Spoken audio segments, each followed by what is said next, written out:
আপনি একা। ঠিক তখনই কবরের ভেতর বাতাস বদলে যায়, মাটি কেঁপে ওঠে, অন্ধকারটা যেন আরো ঘন হয়ে নামে। আর সেই অন্ধকারে হাজির হয় দুই ফেরেশতা। এরা হাসে না, সময় নেয় না। এরা হলো মুনকার ও নাকির। তারা এগিয়ে আসে, আর শুরু হয় জীবনের সবচেয়ে বড় পরীক্ষা, যে পরীক্ষার জন্য আর কোনো পরে নেই। প্রথম প্রশ্নটা যেন কবর কাঁপিয়ে দেয়, মান রব্বুকা, কে তোমার রব? কবর নিঃশব্দ, কিন্তু সেই নিঃশব্দতা যেন চিৎকার করছে। তাদের কণ্ঠ গর্জে ওঠে, মান রব্বুকা, কে তোমার রব? এ প্রশ্ন মুখস্থের না, এটা জীবনের ছাপ। যাকে আপনি সত্যিই রব মেনেছিলেন, সেই বের হবে আপনার জবাব থেকে। মুমিন হলে আল্লাহ আপনাকে স্থির রাখেন। আপনি বলবেন, রব্বি আল্লাহ, আমার রব আল্লাহ। তারপর প্রশ্ন, মা দীনুকা, তোমার দিন কি?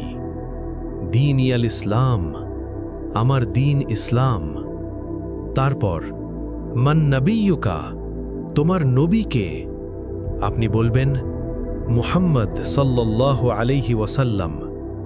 আর ঠিক ওই মুহূর্তে কবর আর আগের মতো থাকে না। দেয়ালগুলো সরে যায়, কবর প্রশস্ত হতে থাকে।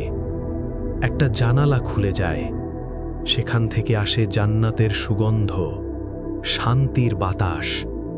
আর ঠিক তখনই কবরের ভেতর প্রবেশ করে এক সুন্দর সত্তা, সাদা পোশাক, উজ্জ্বল মুখ, অপূর্ব ঘ্রাণ।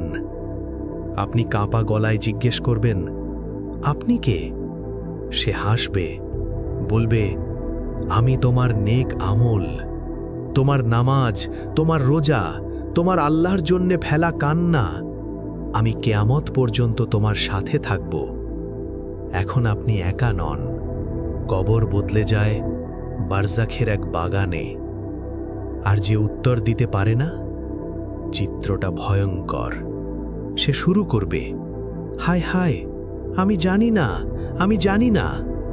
মুনকার নাকির বলবে, আমরা জানতাম তুমি এটাই বলবে। আর তখনই কবর তার ওপর চেপে বসে, এমন চাপ যেন হাড় একটার ভেতর আরেকটা ঢুকে যায়। একটা জানালা খোলে, কিন্তু সেটা জান্নাতের না, জাহান্নামের। তাপ, দুর্গন্ধ, আতঙ্ক